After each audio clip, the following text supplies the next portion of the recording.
Hello, merci d'être là. Nous allons parler de confiance. Toujours lecture du livre Agir et penser comme un chat. Et nous sommes au chapitre « Le chat a confiance en lui ».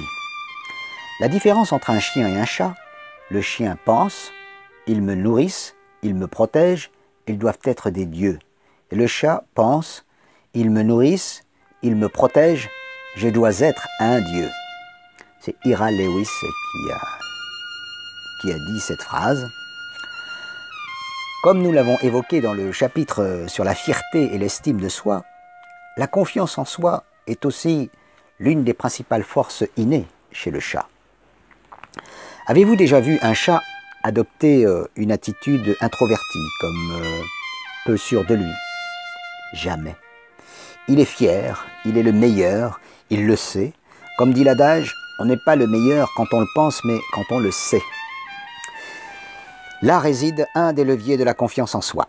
La différence peut paraître mince, mais elle est d'importance. La confiance en soi relève autant de l'acceptation de ce que l'on est réellement, comme nous l'avons abordé, que de la fierté de ce que nous sommes, à la mesure de nos talents ou de notre système de valeurs.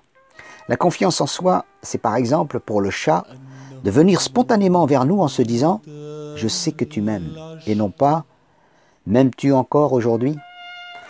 Par voie de conséquence, cette certitude qu'il a fait aussi partie de son aura, de son charisme, de son charme, de sa beauté, de son attractivité, du simple fait que nous l'aimons. Beaucoup trop de gens souffrent de cette carence de confiance en eux, quand d'autres en débordent, parfois sans raison.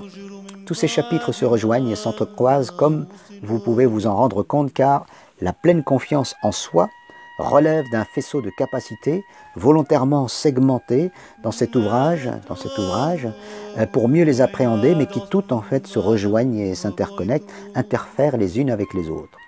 Oui, il faut s'aimer pour avoir confiance en soi. Il faut être suffisamment indépendant, entier, s'être affranchi du qu'en dira-t-on, oui, etc. La confiance en soi n'est pas un concept jeté comme ça en l'air, mais un apprentissage, une somme de forces que possède le chat, des capacités à intégrer une à une qui permettent de faire et de vivre mieux chaque jour.